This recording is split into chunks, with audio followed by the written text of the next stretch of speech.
the chooser, legal sources minimize exposure to hard drugs. Okay? They alluded to it in the movie, but my friend Craig Reinerman compared folks who live in San Francisco to folks who live in Amsterdam. Folks who live in Amsterdam smoke pot, folks in San Francisco smoke pot. Okay? The ones who are in Amsterdam who smoke pot were less likely to use hard drugs, less likely to purchase pot at a place where hard drugs were available, right? And had fewer negative consequences from hard drugs or pot. How come? Okay. I think I even said it in the movie. We've separated the hard drug market from the cannabis market.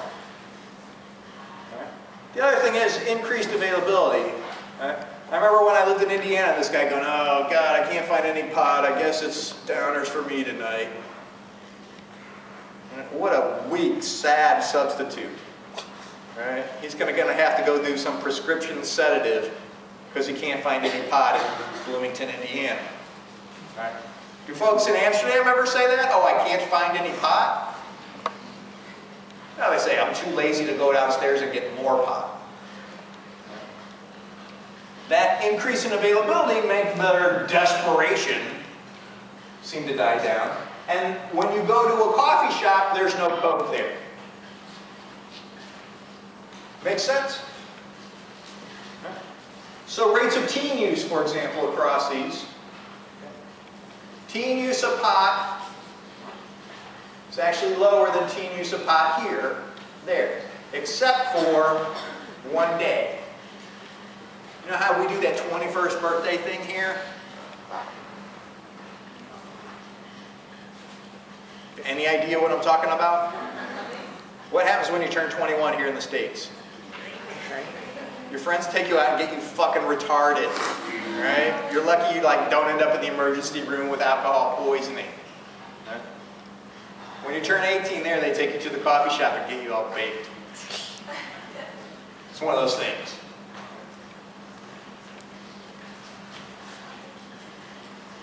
Okay? The tacit assumption that somehow basically smoking pot's going to make you crazy is actually ass backwards. Okay? Pot doesn't make people crazy, but crazy people smoke pot. Okay? This cannabis and aggression thing, which I think is never going to fucking die, right? Does cannabis increase aggression? No. If you're standing between me and the brownies, if you're going to take away my Twinkie, but all in all, no.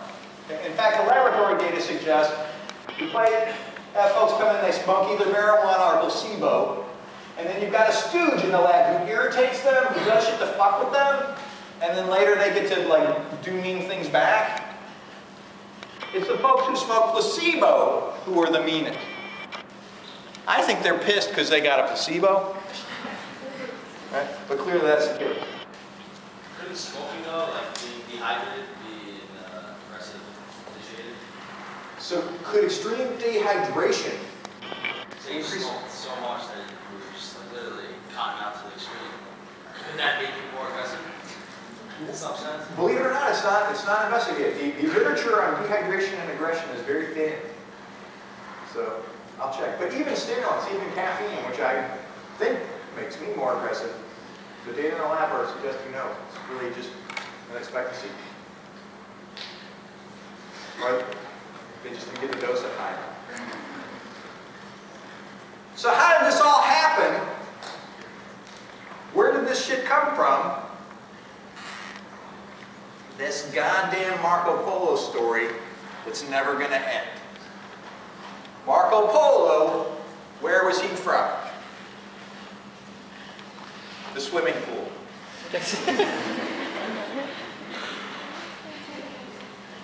Anybody take a wild guess where Marco Polo was from? Italy. Italy, thank you. Okay. He went to the Asian countries and came back and told this story about Hassan. Right? And there really was a guy named Hassan, and he had a lot of followers. Right? And there were different Muslim sects that used to fight a lot. Okay? Just like everybody else in 1090. Just like everybody else fucking today. Okay? It wasn't like, whoa, some crazy Muslim, blah, blah, blah. This was how the world was. Right? The legend was Hassan would recruit people, give them a big wad of some drug. They would pass out, wake up in this totally kick-ass, wonderful place where there were flowers and candy and lots of sexual partners. Okay? Then, depending on your version of the text, they would fall asleep and then wake up, wouldn't be there anymore. And Hassan would say, if you die for me, you go back there when you die. Okay? Heaven. Good marketing, though. You get a little taste of it. You actually get to go. Not like Old Testament had it. Oh, it's gonna fucking rock. Your grandma's gonna be there. Like, how much is that gonna rock? All your ex-wives will be lined up ready to talk to you. Well, never mind. There's no marriages in heaven. Okay. All right. So somehow this got twisted around so that this is how Hassan got people to kill people for him. And that the word assassin came from Hassan. Hassan and Hassan's followers, the Hassasans. And that this was all about how hash made people kill people. Alright, the problem is, if you know anything about like Arabic languages, hassas means to kill. So an assassin is a killer, not a follower of Hassan. Fuck! Alright? But this perpetuates this violent stereotype about pot users, right? Because when you think of somebody smoking pot, you think, oh yeah, that's one aggressive bastard. There's somebody who you better watch out. Now what by far is the drug most highly linked to violence? He's a good guess. Alcohol. Right. Okay, I have data to show that not only does alcohol make people mean to people who are mean to them, it makes them mean to irrelevant fuckers who never did anything to them. Right?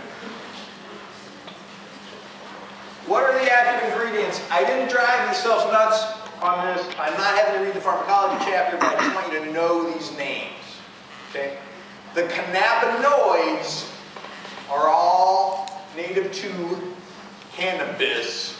Right? Cannabidiol, alright, which has all these kick-ass properties. Alright? Anxiolytic, what's that mean? Reduces anxiety. This is not my treatment of choice for the anxiety disorders. Okay, 12 sessions of psychotherapy is cheaper than smoking pot every day. And after psychotherapy, you can enjoy your pot more.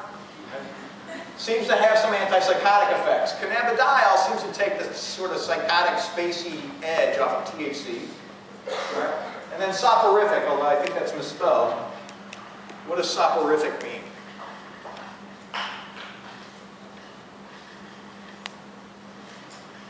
Okay. Helps you sleep. Okay. If you don't want to read the Nicomachean Ethics to help you fall asleep, which I do fucking recommend, that is one snooze of the book. Okay. You can have some cannabidiol. Okay. Cannabinol, okay, get another one.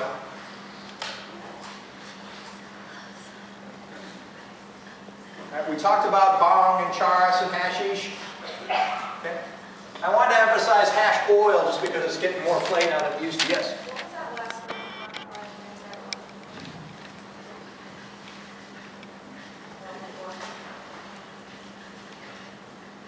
Anti-seizure. Okay.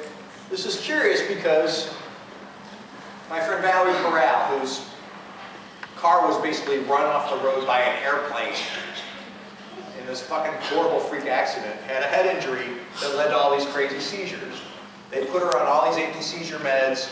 Her husband Mike, who I also totally love, so would like find her in the tub like, oh, bleh, right? It was really fucked up. She gets high every day and hasn't had a seizure. Like, it's really amazing. Right? Can we get a randomized clinical trial to prove this? No.